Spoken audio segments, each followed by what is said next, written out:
Weh, saudara, suatu pagi yang agak mendung di perpustakaan kampus, beta sedang bersama beberapa teman-teman dari NTT mengikuti kegiatan untuk melatih seperti itu penulisan artikel review, suatu metode penulisan yang saat ini sedang berkembang ya Pak Saudara. Kan kegiatan ini ada teman-teman yang memberikan materi ya. Selanjutnya kami yang lain sebagai peserta langsung mempraktekkan langkah demi langkahnya seperti itu. Beberapa tahapan membutuhkan sambungan internet Pak Saudara.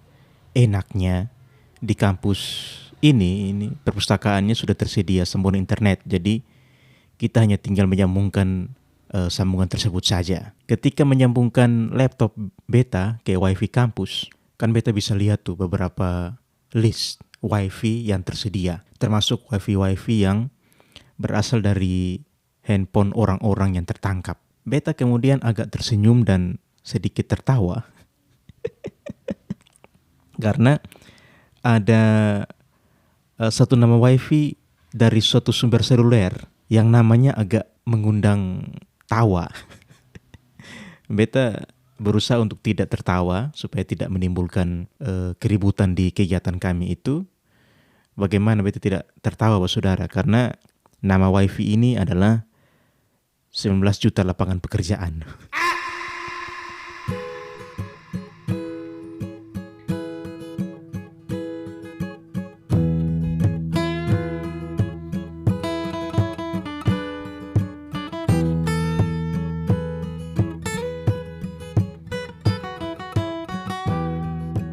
Kalau Pak Saudara masih ingat, ya, hal ini adalah salah satu janji dari pasangan presiden dan wakil presiden yang saat ini memimpin negara kita.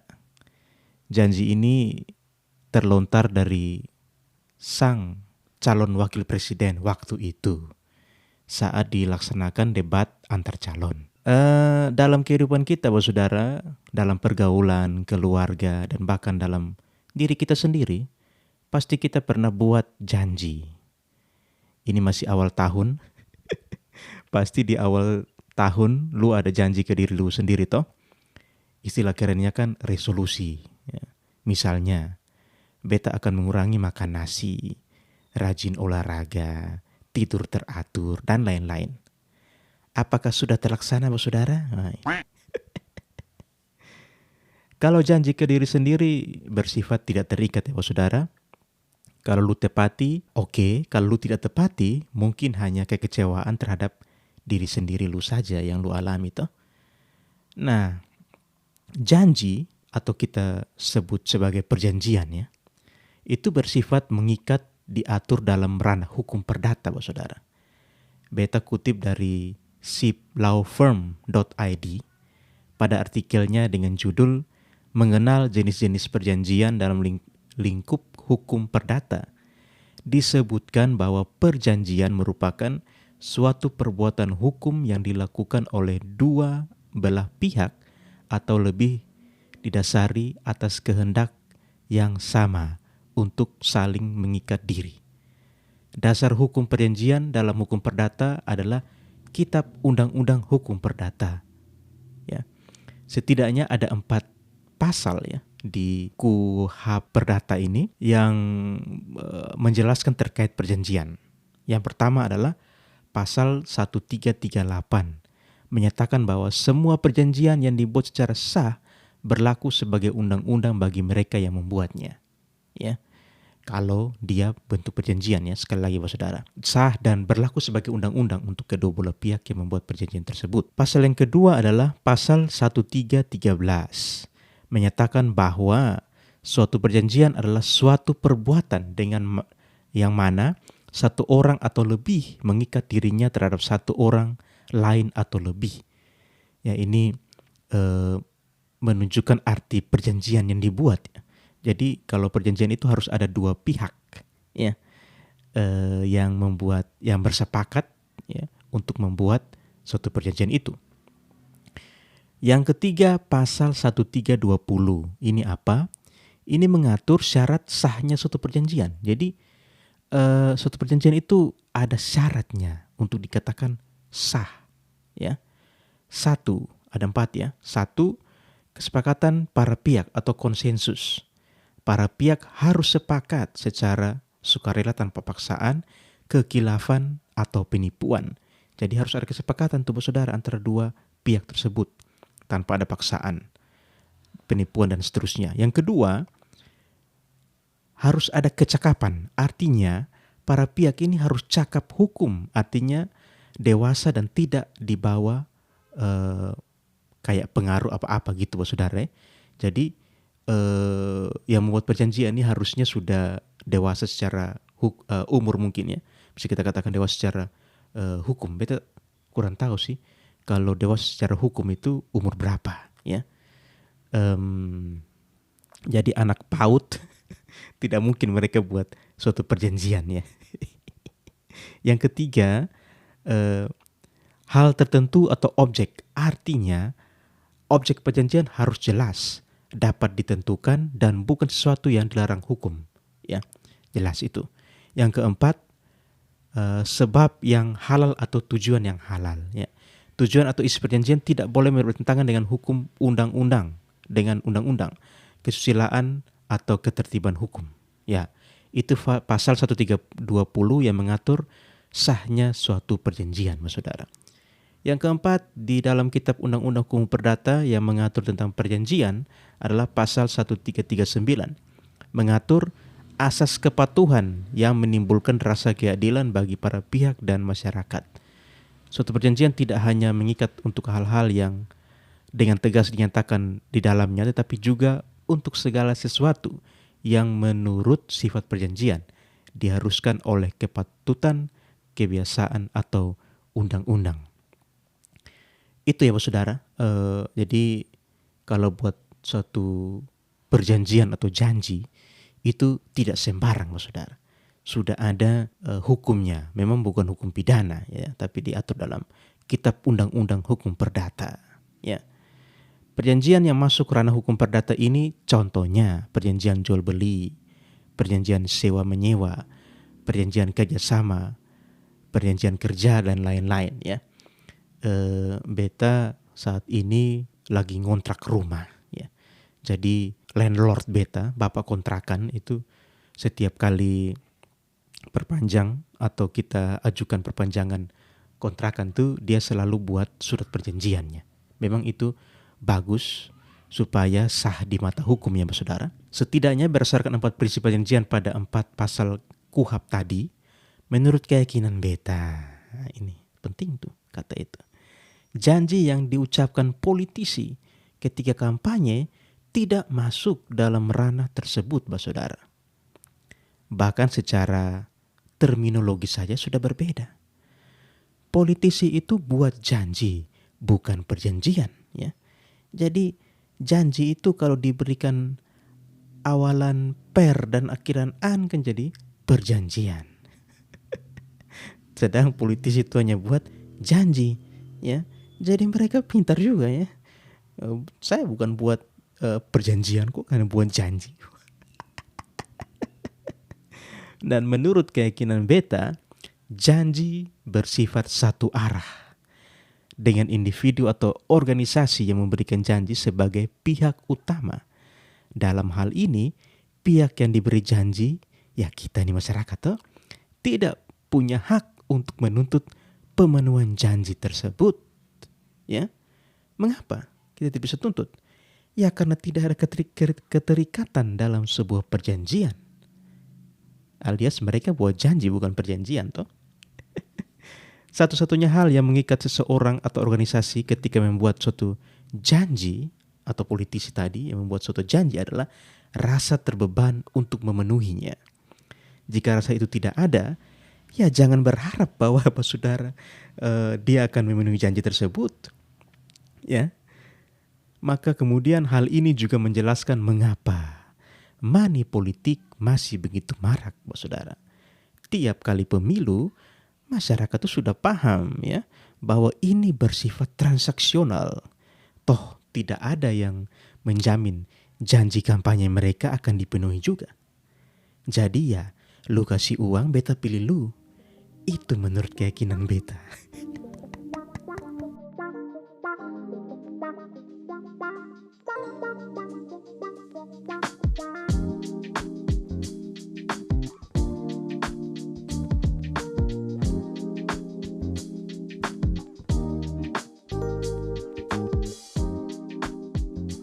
Bicara soal janji, Beta ada janji yang harus dipenuhi nih saudara. Pada episode 102, Beta sudah janji akan membahas MU di pertengahan musim. Nah, Beta penuhi di episode ini saudara. So far so good. Itu diksi yang Beta pakai untuk menggambarkan MU di paruh musim 2025-2026 ini saudara. Alasannya simple, yaitu MU lebih baik dari musim lalu. Sebagai fans, Beta senang dan cenderung optimis ketika MU memasuki musim ini. Laga awal versus Arsenal, meskipun kalah 0-1 oleh golnya Calafiori, dari segi permainan membuat Beta agak optimis. Bahkan Beta sempat bilang tuh, MU bisa juara nih. Ya, time flies dan MU mengarungi berbagai pertandingan dengan ketidakkonsistenan saudara. Ada hal yang sebenarnya menguntungkan MU di musim ini, yaitu kita menghadapi Big Six, ya, kalau masih Six di pertandingan awal nih, ya. Misalkan matchday pertama tadi Beta sudah sebut, kita versus Arsenal, matchday 4 Derby Manchester versus City, lalu lanjut ke matchday 5 lawan Chelsea, matchday 8 lawan Liverpool, matchday 11 lawan Tottenham, ya. Nah, kalau indikatornya adalah hasil melawan tim-tim besar, maka MU bisa dikatakan lumayan. Dalam tanda kutip ya. MU kalah dari Arsenal dan City, seri melawan Spurs, dan menang melawan Liverpool dan Chelsea. Secara presentasi 60%, ya. Kita dapat poin dari lawan-lawan yang di atas kertas berat, ya. Tapi seperti yang Beta bilang tadi ya, ketidakkonsistenan masih terjadi nih saudara. Kita justru kalah dan seri yang menyebabkan kehilangan poin di pertandingan-pertandingan yang secara kalkulasi ini bisa menang nih. Kita sudah kalah 5 kali. Oke, 2 diantaranya kita kategorikan calculated loss ya, yaitu lawan Arsenal dan City. Tapi kekalahan dari Everton, Brentford dan Aston Villa kita kategorikan sebagai loss point ya, alias kehilangan 3 poin. Pertandingan melawan Everton, kita sudah melawan 10 orang sejak menit 13. Karena red cardnya si Idrissa Gueye yang menjotos temannya sendiri ya, Michael Keane. Bisa-bisanya kita tidak bisa buat gol, malah kebobolan oleh golnya Dewsbury Hall di menit ke-29, mekanisme serangan balik. MU memang sering kehilangan momentum meskipun melawan 10 orang pemain nih. Pertandingan lawan Chelsea juga mirip-mirip. Robert Sanchez kena red card menit ke-5 ya. Dan kita bisa memanfaatkannya dengan mencetak 2 gol tuh ya dari Bruno dan Casemiro. Lalu Chelsea memperkecil ketertinggalan oleh golnya Chalobah ya, menit ke-80. Tapi kalau kita nonton pertandingan ini saudara, MU tuh punya shoot on target yang banyak sekali, tapi tidak bisa dikonversi menjadi gol. Nah itu. Dan di babak kedua kita diuntungkan sebenarnya ya, sehingga tidak kalah tuh di pertandingan melawan Chelsea itu. Karena di akhir babak pertama Casemiro kena red card juga. Praktis di babak kedua Chelsea lebih mendominasi pertandingan ketika kondisinya sudah seimbang tuh ya. Kekalahan berikut adalah ketika kita kalah melawan Aston Villa. Oke. Kita harus akui bahwa Villa musim ini sangat mengejutkan. Buktinya mereka sudah menang 13 pertandingan, kalah 4 kali dan seri 4 kali. Tapi pertandingan melawan Villa itu Beta sangat gigi asam kalau orang Kupang bilang. Kenapa? MU tuh menguasai pertandingan dengan 58% possession dan 15 shoot, 6-nya on target saudara. Bahkan kita merespon cepat tuh ketika ketinggalan 1-0 dari gol pertamanya Morgan Rogers. Yang buat gigi asam lagi adalah kedua golnya Morgan Rogers yang mekanismenya mirip ya.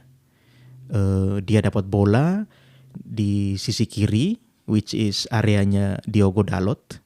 Dia cutting inside, shoot dan gol 2 kali seperti itu. Kenapa para defender ini bisa kebobolan 2 kali dengan mekanisme yang sama? Itu yang buat Beta gigi asam. Kalau bahasa Indonesianya bilang greget tuh gitu. Yang berikut kekalahan melawan Brentford 3-1 ya. Ya, juga mirip-mirip dengan Aston Villa. Kita menguasai pertandingan tapi kebobolan lewat serangan balik. Lagi-lagi sisi kiri. Dan ada faktor kiper juga sih di pertandingan itu.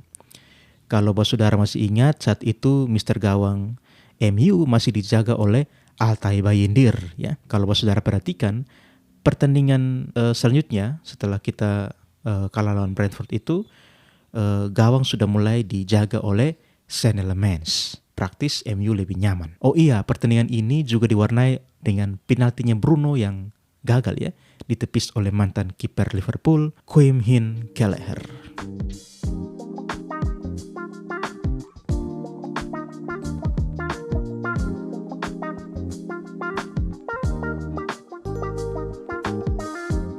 Kalau kita bicara faktor yang menghambat MU di paruh musim ini, salah satunya itu adalah cedera pemain, saudara. Badai cedera menjadi penyebab juga kenapa MU ini tidak konsisten, khususnya di lini belakang. Matthijs de Ligt cedera punggung dan sejak pertandingan melawan West Ham, di mana hasilnya draw 1-1, MU sudah gonta-ganti komposisi defender.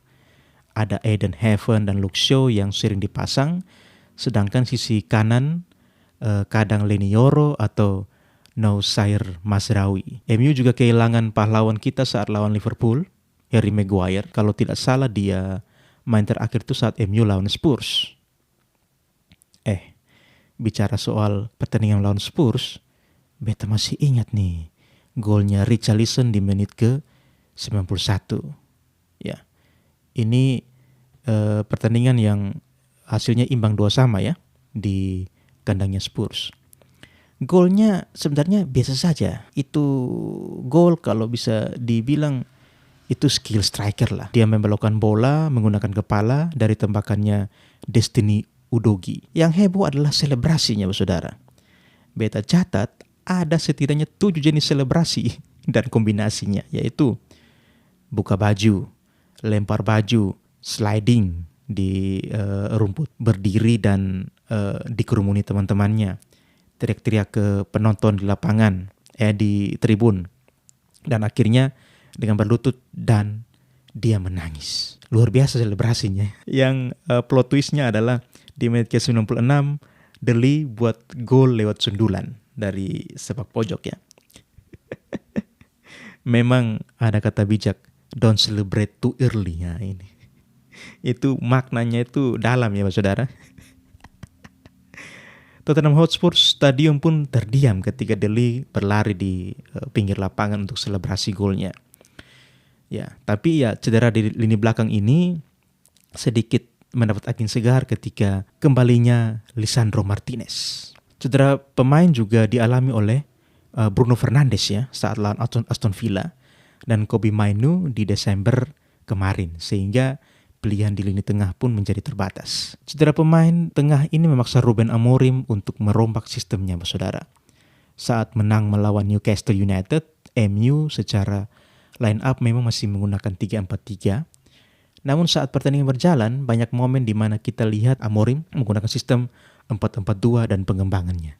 Cedera pemain ini juga membuat bench kita kehadiran beberapa pemain akademi seperti kembar Jack dan Tyler Fletcher, Selesi, Bendito Mantato, dan Tyler Fredrickson. Ya, ada satu momen di mana Old Trafford begitu bergemuruh saat pemain yang selama ini kita kira sudah hilang ternyata masih ada dan dia masuk ke lapangan. Pemain yang murah senyum, the one and only Tyler Malacia. Masih ada dia. Pertandingan selanjutnya melawan Wolverhampton Wanderers. Ruben Amorim untuk pertama kalinya sejak dia melatih MU bermain dengan 4-2-3-1. Setidaknya di line up ya. Sistem yang dia bilang no one can change it, not even the Pope. Beta yakin dan yakin semua itu hari itu lawan Wolves semua orang kaget ya. Dia pakai 4-2-3-1 dengan kiper Sean Elements, back kanan ada Diogo Dalot, di kiri ada Luke Shaw, back tengah ada Eden Heaven dan Lisandro Martinez, double pivot ada Casemiro dan Manuel Ugarte, kemudian di depannya ada Patrick Dorgu sebagai wingers kanan, Joshua Zirkzee main nomor 10 dan Matheus Cunha winger kiri, dan ujung tombak ada Benjamin Sesko. Itu memang saat lihat formasi pun saya lumayan kaget. Wah, Amorim pakai 4-2-3-1 nih. Satu faktor juga saudara yang membuat MU agak shaky, ya, goyang di Desember sampai awal Januari itu adalah pelaksanaan AFCON, African Cup of Nations, ya, akhir Desember 2025 kemarin, ya. Beberapa pilar MU harus terbang untuk membela negaranya, yaitu Bryan Mbeumo, Amad Diallo, dan Noussair Mazraoui. Ketiadaan Mbeumo dan Amad memaksa Ruben Amorim untuk putar otak menambal sisi kanan yang rutin ditempati kedua pemain tersebut. Ya, Mason Mount dipasang sebagai nomor 10 di sebelah kanan. Tadi sudah beta sebut juga Patrick Dorgu juga dipasang di situ. Ya, itu dua faktor saudara, ya. Cedera pemain dan AFCON yang buat kita shaky, tidak konsisten di paruh musim.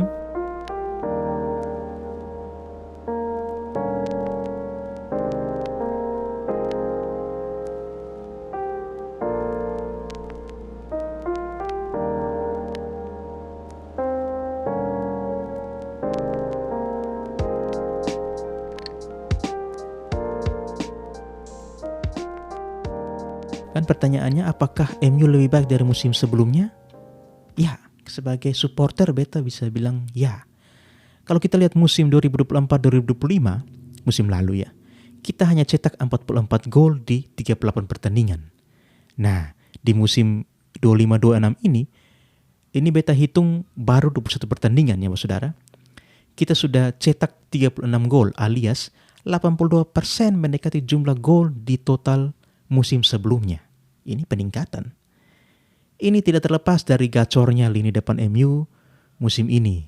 Ya, rekrutan kita di jendela transfer bekerja dengan baik, ya. Ada Mbeumo dengan 6 gol. Ini saya belum hitung yang gol ke gawang City, ya. Kalau hitung jadi 7 gol. Cunha 4 gol dan Sesko 4 gol, ya. Ini juga belum hitung 2 golnya yang ke gawang apa tuh kemarin. Nama terakhir Benjamin Sesko memang belum menunjukkan performa yang optimal. Tapi ya, anak 22 tahun masih bisa berkembang ke depan. Kehadiran rekrutan baru ini juga sedikit banyak mendongkrak performa beberapa pemain lain, saudara. Beta sudah lama tidak melihat Mason Mount begitu liar dan menikmati sepak bola. Ya, jujur saja beta sangat senang ketika dia cetak gol melawan Sunderland, kita menang 2-0. Itu kayak mengingatkan beta pada Mount yang dulu bawa Chelsea juara UCL tuh, ya. Gol dengan tipe yang sama juga dia buat ketika lawan Wolves, ya. Kita menang 1-4. Ya, satu faktor lagi saudara, ini beta harus masukkan dalam faktor karena ini menjadi momok kita beberapa musim terakhir, yaitu sektor penjaga gawang, ya. MU di musim 24-25 saudara, musim lalu adalah MU yang mudah sekali kebobolan. MU tuh kebobolan 54 gol musim lalu. Dan ya, harus kita akui, Mister Gawang kita selalu rawan ketika Andre Onana bermain. Bahkan musim lalu tuh beta ada di suatu pemikiran, kenapa tidak Bayindir saja yang main? Atau Tom Heaton.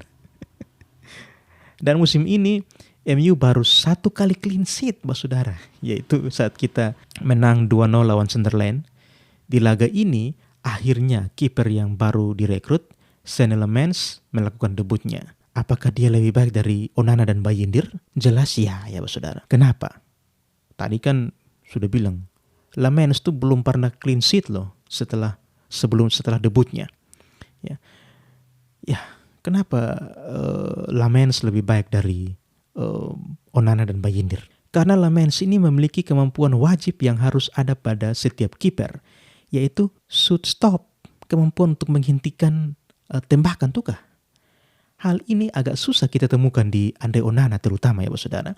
Meskipun baru 1 clean sheet, beta lihat kehadiran Lemans memberikan ketenangan di gawang sehingga para pemain pun tidak perlu khawatir kebobolan. At least kebobolan gol-gol gampang dan blunder. Nah itu. Ya, oke, kebobolan tapi ya gol yang ya bukan gol gampang begitu. Kalau gol gampang itu yang kembali lagi gigi asam. Itu 2 faktor, ya. Kita lebih baik dalam mencetak gol dan gawang kita lebih aman. Tapi ini ada suatu pengakuan dari beta, ya saudara. Beta mulai dengan suatu quotes. Wah, Kita tidak tahu betapa berharganya seseorang sampai ketika orang itu tidak ada. Nah, ini suatu kalimat yang bisa beta sematkan ketika MU kehilangan Bruno Fernandes akibat cedera. Harus beta akui bahwa sebagai supporter MU, beta pernah ada di momen yang mana beta tidak suka dengan kehadiran Bruno di lapangan. Beta yakin lu juga mungkin yang fans juga ada seperti itu. Kenapa seperti itu? Kebiasaan dia ogah-ogahan, marah-marah di lapangan. Kayak buat suasana pertandingan tidak enak. Dan hal ini diakui Bruno juga, saudara. Ya, di wawancaranya dengan Rio Fernandes lagi. Siapa Rio Fernandes?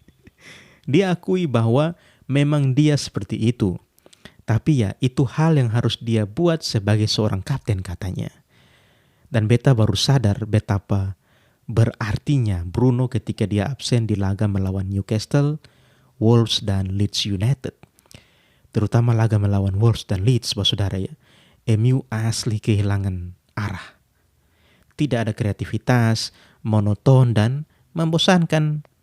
Di saat itulah beta sadar betapa berharganya Bruno.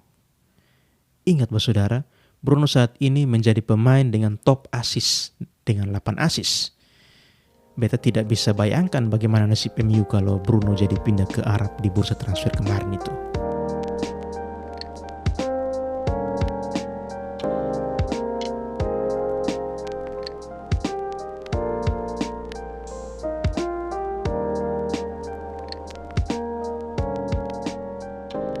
Rasanya tidak lengkap kalau episode ini untuk review MU di paruh musim tidak membahas soal pemecatan Ruben Amorim nih ya saudara. Banyak pandit yang telah membahasnya, bahkan ini sudah 2-3 minggu setelah pemecatan Ruben Amorim. Beta juga ya sebagai supporter ya bahas lah, masa tidak. Ya, beta punya sudut pandang sendiri ya saudara.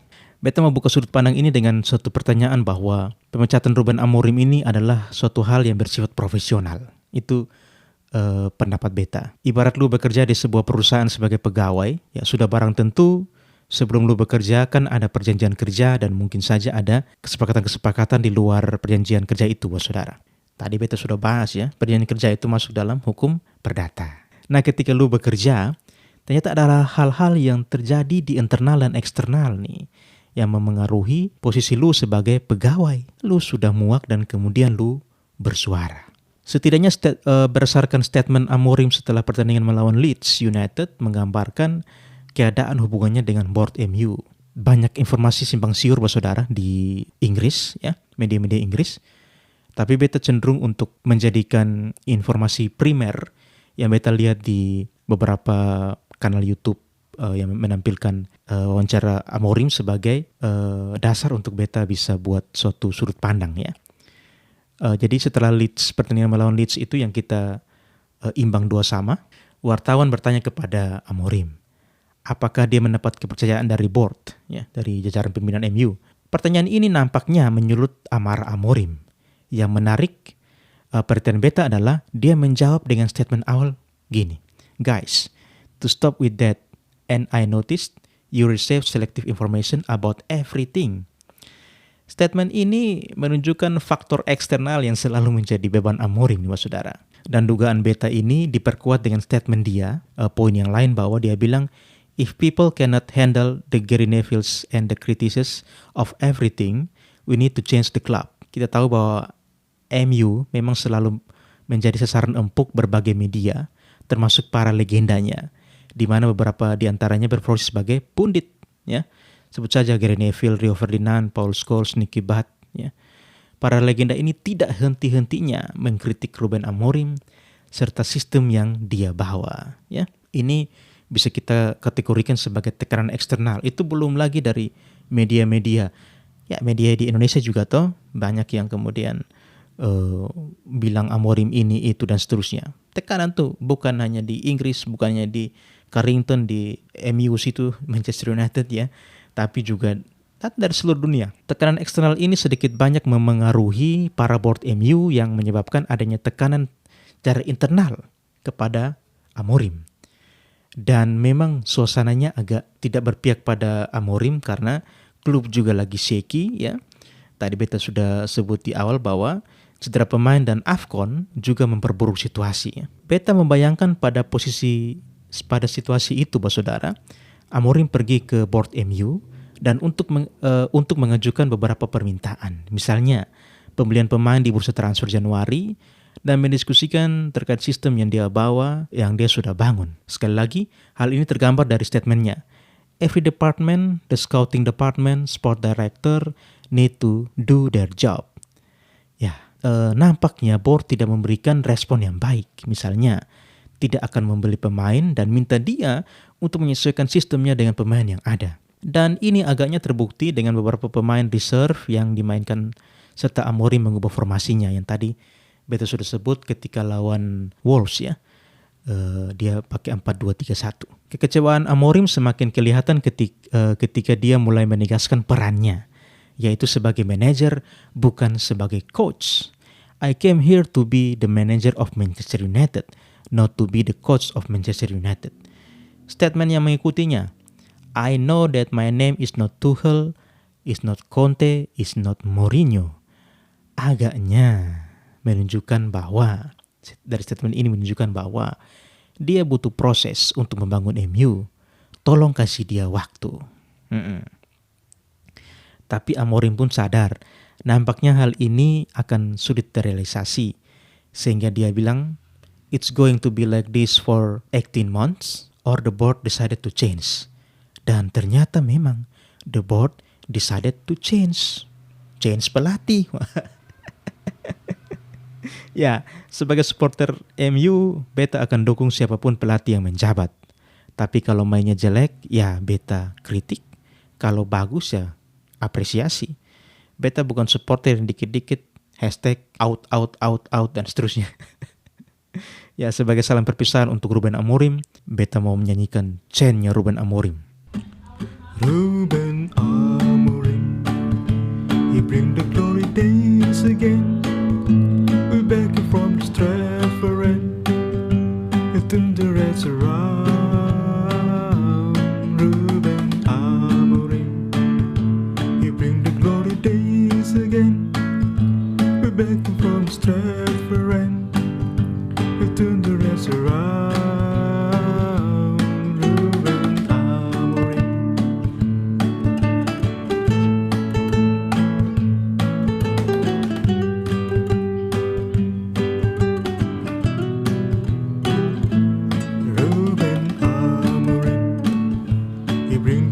Days again, we're back from Stratford, and thunder rattles around.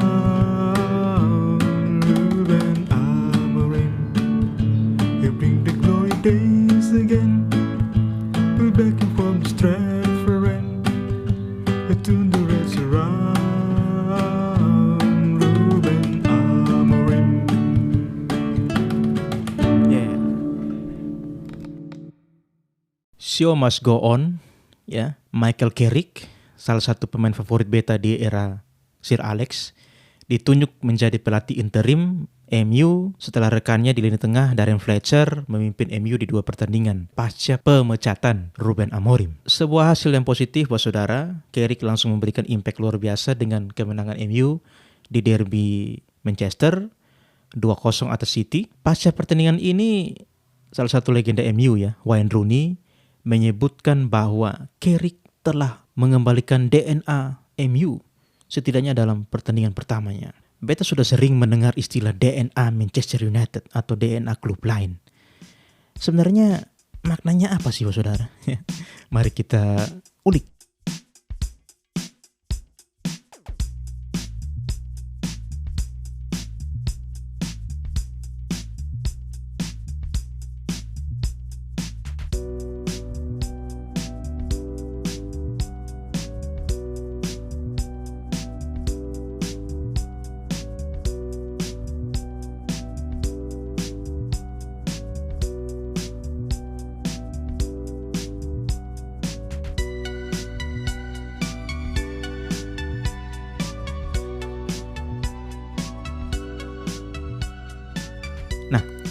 DNA, nah ini deoksiribonukleik acid ya, adalah molekul yang menyimpan informasi genetik ya. informasi genetik inilah yang menyebabkan lu mirip dengan orang tua lu, ya. Atau ketika lu tanam padi yang muncul padi, bukan jagung.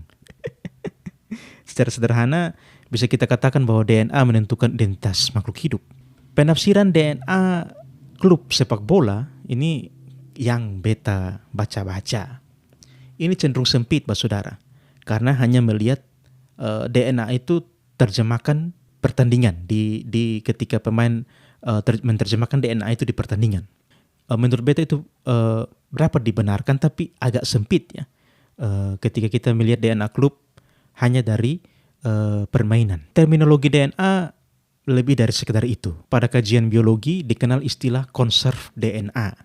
Artinya molekul DNA yang dilestarikan dari generasi ke generasi. Ya, konserv DNA ini misalnya 16S rRNA ya pada prokariotik bakteri yang dilestarikan pada setiap spesies ya, dari setiap generasi itu selalu ada. Athletic Club atau biasa kita sebut Athletic Bilbao adalah klub sepak bola yang sangat tepat jika kita bilang memiliki DNA konservnya. Bilbao memiliki filosofi yang unik ya. Klub hanya boleh memainkan pemain yang lahir di wilayah Basque atau pemain yang dibesarkan di wilayah Basque atau pemain dari akademi mereka. Ini sudah berlangsung sejak musim 1911-1912. Sudah sangat lama, saudara. Bahkan hal ini mereka cantumkan di website mereka. Ya. Jadi lu kalau buka websitenya Athletic Bilbao ada pilihan filosofi. Nah ini ada, saudara. Filosofi mereka ini. Sangat tepat jika kita katakan hal ini adalah DNA klub. Siapa yang membawa DNA di suatu klub? Ya, salah satu oknumnya kan pelatih. Pelatih yang menangani sebuah klub dalam jangka waktu yang panjang dan memperoleh kesuksesan biasanya dianggap menjadikan klub tersebut memiliki DNA. Beberapa pelatih yang dikategorikan membawa sesuatu sampai bisa dikatakan DNA klub. Ya, mungkin kita bisa ambil contoh Pep Guardiola di Barcelona tahun 2008 sampai 2012. Kenapa beta bahas tahun-tahun itu? Karena tahun-tahun itu baru beta intens nonton bola. Beta tidak bahas Johan Cruyff di tahun 80-an karena waktu itu beta belum nonton bola yang intens. Belum lahir juga. Nah, Guardiola membawa suatu filosofi di rentang 2008 sampai 2012 itu di mana kita disuguhkan dengan permainan tiki-taka Barcelona. Bahkan filosofi ini ya, permainan ini juga menjadi identitas untuk masa jayanya timnas Spanyol di Piala Dunia 2010 dan Euro 2012. Tapi apakah, ini pertanyaan, tapi apakah setelah 2012 tiki-taka masih ada di Barcelona dan timnas Spanyol? Atau pertanyaan lain yang berkaitan dengan itu, apakah ketika Pep pindah ke Bayern Munchen dan City dia mengaplikasikan tiki-taka itu? Jawaban kedua pertanyaan ini kan tidak, saudara. Artinya pelatih itu kan datang silih ganti, saudara ya. Bisa kita katakan setiap pelatih itu membawa filosofinya berbeda-beda, tersendiri ya mereka bawa. Contohnya Guardiola tadi dengan tiki-taka atau Jurgen Klopp dengan gegenpressing ya. Ralf Rangnick ya yang pernah juga interim di MU. Tapi mereka pun sangat adaptif ya. Jadi pelatih itu tidak kekeh dengan Guardiola harus tiki-taka, Klopp harus gegenpressing. Tidak seperti itu. Pelatih pun akan sangat adaptif untuk mengubah cara permainannya sesuai dengan perkembangan zaman dan kebutuhan tim. Ya, maka jangan heran ketika 2010 Jose Mourinho memperkenalkan parkir bus waktu itu ya untuk menang pertandingan UCL itu. Jadi adaptif, saudara. Pada kajian biologi molekuler, suatu DNA dapat direkayasa dengan setidaknya dua cara. Ya, jadi mungkin saudara pernah mendengar istilah rekayasa genetika. Ya.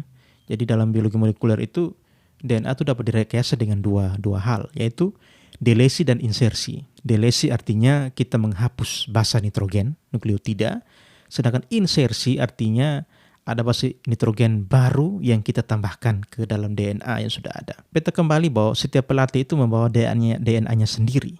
Ya, pelatih yang bijak akan memilih untuk melakukan insersi. Artinya DNA yang dia bawa akan diintegrasikan dengan DNA klub yang sudah ada. Perpaduan ini akan terreplikasi menjadi produk protein yang baru. Ya. Saudara, kalau kita sebut protein itu tahap akhir dari sesuatu yang disebut sebagai dogma sentral ya. DNA menjadi RNA menjadi asam amino terjemahkan menjadi protein. Ya protein ini bisa kita katakan produk lah ya. Jadi perpaduan antara DNA yang dibawa pelatih dan DNA klub ini kalau bisa matching ya bisa menjadi sifat unggul nih bos saudara ya. Ya sifat unggul kalau dalam rekayasa genetik mungkin lu pernah makan jambu biji, orang Kupang bilang kujawas, yang tidak ada bijinya. Nah itu rekayasa genetik tuh. Ya. Nah perpaduan DNA dari pelatih dan klub, DNA klub ini kalau dia sudah matching dan cocok, ini bisa menjadi sifat unggul buat saudara. Dalam sepak bola akan kelihatan dari permainan di lapangan. Contoh paling tepat untuk bagian ini adalah beta harus sebut Carlo Ancelotti dengan kemampuan man manajemennya di Real Madrid. Ya. Jadi Ancelotti itu kalau menurut Coach Justin miskin taktik, tapi kemampuan man manajemennya bagus sehingga pemain itu mau fight untuk dia. Nah, itu luar biasa. Nanti kita lihat bagaimana man management ini dia bisa terapkan di timnas Brasil ya. Kita lihat nanti di Piala Dunia 2026. Lawan dari pelatih yang bijak tadi adalah pelatih yang ekstrim, cenderung akan melakukan delesi. Jadi ada dua metode tadi ya, insersi dan delesi. Pelatih yang ekstrim akan melakukan delesi DNA klub dan menggantikannya dengan DNA yang dia bawa. Pada praktik ini, kita tidak lagi melihat DNA klub tersebut. Ya, karena pelatih baru mau pakai DNA-nya sendiri. Sulit dikatakan, tapi inilah yang dilakukan oleh Ruben Amorim. MU yang identik dengan 4-4-2 dan pengembangannya justru berubah menjadi 3-4-3. Dan mungkin kita tidak bisa sebut Amorim saja ya. Mungkin dari David Moyes, Louis van Gaal, Jose Mourinho, Erik ten Hag ya, dan beberapa interim itu memang mereka membawa DNA sendiri dan DNA MU sudah tidak ada lagi. Lalu pertanyaannya bos saudara, apa sebenarnya DNA MU itu? DNA Manchester United. Beta mengutip wawancara Wayne Rooney bersama ESPN setelah pertandingan derby Manchester. Dia sebut begini, "You hear everyone, especially us as ex-players, talk about the United DNA and that has just shown what it is. Work rate of the ball, winger getting back, feeling in the helping out of the fullback, the work rate, the shape, the organization of Manchester United today, the desire to get back and double up and help your teammates out and tackle and run without the ball as quickly backward and you do forwards." Wayne Rooney via ESPN. Wayne Rooney sebenarnya dari kalimat-kalimat tadi dia mau menyebutkan DNA MU itu. DNA MU adalah ada di mana? Di lambang mereka, saudara, yaitu Red Devils, ya. Gen Devil ya. Gen Devil MU itu memang sudah lama tidak terekspresikan, bisa kita katakan seperti itu. Apa itu? Permainan cepat, terutama lewat sayap, striker yang ngotot, ya. Kalau permainan cepat lewat sayap ini, lu masih ingat siapa? Cristiano Ronaldo, Ryan Giggs, Antonio Valencia, ya, Nani, ya itu pemain-pemain yang speeder, ya, cepat sekali, ya. Shinji Kagawa, kemudian kita sempat punya juga Dan James waktu itu, ya, yang cepat. Striker yang ngotot, ya, kurang ngotot apa? Ruud van Nistelrooy, ya. Luis Saha, siapa lagi? Wayne Rooney, ya, ataupun Carlos Tevez, ya, Van Persie, ya. Kita sudah lama tidak punya striker sengotot itu. Mungkin dulu waktu datangnya si Ibrahimovic, ya, dan Edinson Cavani, kita sempat tuh ada di posisi itu. Kita punya striker yang ngotot. Setelah itu ya, apa yang lu mau harap dari seorang Rasmus Højlund? Ya, itu striker yang ngotot, serta pemain tengah dan belakang yang selalu fighting, ya. Lu kalau ingat Roy Keane, lu ingat Paul Scholes, lu ingat even Darren Fletcher, Michael Carrick, ya, John Oshie, Rio Ferdinand, ya, Nemanja Vidic, ya, even Brown, Evra, ya, Jaap Stam mungkin, ya, ya, pemain-pemain yang mau fighting, ya, di lini tengah sampai belakang tuh mau fighting semua. Itu sudah lama, ya, sudah lama tidak kita lihat di MU. Mungkin gelandang yang sangat beta suka di MU dan selalu fight itu Ander Herrera, ya. Ander Herrera. Kemudian kalau di lini belakang tuh dulu sempat Eric Bailly, ya, waktu kita juara Europa League 2016 kalau tidak salah, atau 17, itu luar biasa Eric Bailly. Harry Maguire, ya, luar biasa juga, meskipun ada tahun-tahun kelamnya, tapi kesini-sini dia sudah luar biasa. Matthijs de Ligt juga. Dan mungkin gen-gen ini akan terekspresikan di kayak Eden Heaven, Leny Yoro. Mereka masih punya waktu untuk berkembang. Lisandro Martinez jangan lupa, ya, pemain yang mau fight untuk MU. Ini luar biasa, Bapak Saudara. Dan memang dari 2013 14 sampai 2025 setidaknya itu memang kita kehilangan gen-gen ini, Bapak Saudara. Sempat gen ini terekspresikan, ya, saat MU tuh di era COVID, saat Fernandes, Bruno datang pertama, itu MU zaman COVID tidak ada penonton, itu MU terbaik, ya, dari tahun 2014 sampai 2025, the best MU itu. Kita lihat apakah Michael Carrick di sisa musim ini bisa menampilkan gen-gen ini, mengekspresikan gen-gen ini tidak, ya, Bapak Saudara. Terima kasih yang sudah dengar. Cheers and beers to you.